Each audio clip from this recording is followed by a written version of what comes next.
جیسے قرآن کا منکر کافر ہے ایسے ہی حدیث کا منکر بھی بات پکی ہے۔ ہاں یہ بات ہے کہ حدیث ہو، کوئی جھوٹی روایت پیغمبر پہ گھڑ دے تو اس کو حدیث کہنا جائز بھی نہیں۔ تو یہ صحابہ کی عظیم جماعت ہے۔ ایک مرتبہ عبداللہ بن مبارک رضی اللہ تعالیٰ عنہ بیٹھے ہوئے تھے، کسی نے سوال کر دیا، کہنے لگے جی عمر ابن عبدالعزیز رحمۃ اللہ تعالیٰ علیہ سید التابعین ہیں، تابعین میں بہت بڑا مقام ہے، امیر المومنین گزرے ہیں، یہ افضل تھے یا سیدنا امیر معاویہ رضی اللہ تعالیٰ عنہ تھے؟ ان میں کون افضل ہے؟ ایک صحابی ہے اور دوسرے تابعی۔ چہرہ سرخ لال ہو گیا عبداللہ بن مبارک رضی اللہ رحمہ اللہ، کہنے لگے بندے آپ نے موازنے کا پوچھا کیوں ہے؟ فرمایا سن،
تو محنت کر کے آپ لوگ نبی بن سکتے ہیں؟ بولو، جیسے محنت کر کے نبی نہیں بن سکتا انسان، ایسے محنت کر کے صحابی بھی نہیں بن سکتا۔ وہ جن کو خدا نے ان کی صحبت کے لیے چن لیا تو چن لیا، یہ بہت اونچے لوگ تھے۔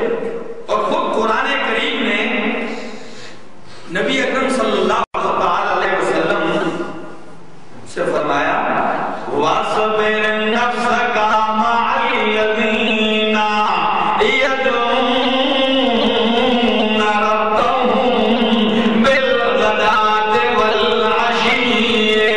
اے پیغمبر وَاصْبِرْ نَفْسَكَ مَعَ الَّذِينَ يَدْعُونَ رَبَّهُمْ بِالْغَدَاةِ وَالْعَشِيِّ۔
سکھوں کی بنے ہوئے یا مسلمان کہلانے والا اپنے آپ کو کہتا ہے؟ کہاں ان کا اور کہاں یہ تو ان کے نقش قدم پہ نہیں۔ ان کو تو اللہ فرماتے ہیں میرے پیغمبر تو ان لوگوں کے پاس آ کے بیٹھ جا، یدعون ربہم بالغداۃ والعشی، جو صبح اور شام اپنے رب کو پکارتے ہیں، مصیبت آئے تو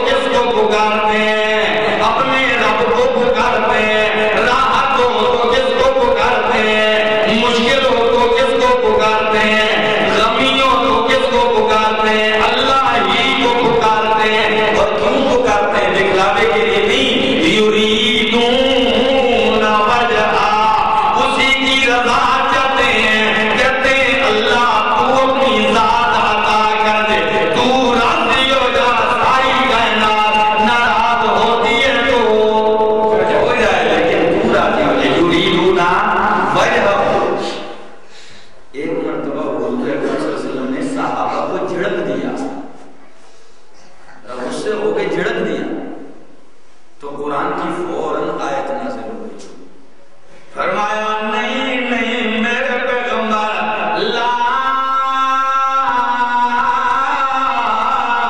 تطرد الذین یدعون ربهم، فرمایا لا تطرد الذین، ان لوگوں کو میرے پیغمبر جھڑکا نہیں، ان کو جھڑکا، لا تطرد، ان کو نہ جھڑک، کیوں؟ اس لیے انہوں نے جان کی پرواہ نہیں کی، انہوں نے قوم قبیلے برادری کی پرواہ نہیں کی ہے، آپ کے چہرے کی خاطر کوئی آپ کے قدموں میں آئے ہیں، آپ کے اشارے کے منتظر ہیں، جان اور مال کی قربانیاں دینے کو تیار ہیں۔ فرمایا فَتَطْرُدَهُمْ فَتَكُونَ مِنَ الظَّالِمِينَ۔ بہت سخت آیت ہے، فَتَطْرُدَهُمْ فَتَكُونَ مِنَ الظَّالِمِينَ۔ میرے پیغمبر اگر تم نے ان کو جھڑک دیا تو فَتَكُونَ مِنَ الظَّالِمِينَ، تیرا نام بھی ناانصافوں میں سے ہو جائے گا، انصاف نہیں ہوگی، یہ زیادتی ہو جائے گی۔ فَتَكُونَ مِنَ الظَّالِمِينَ۔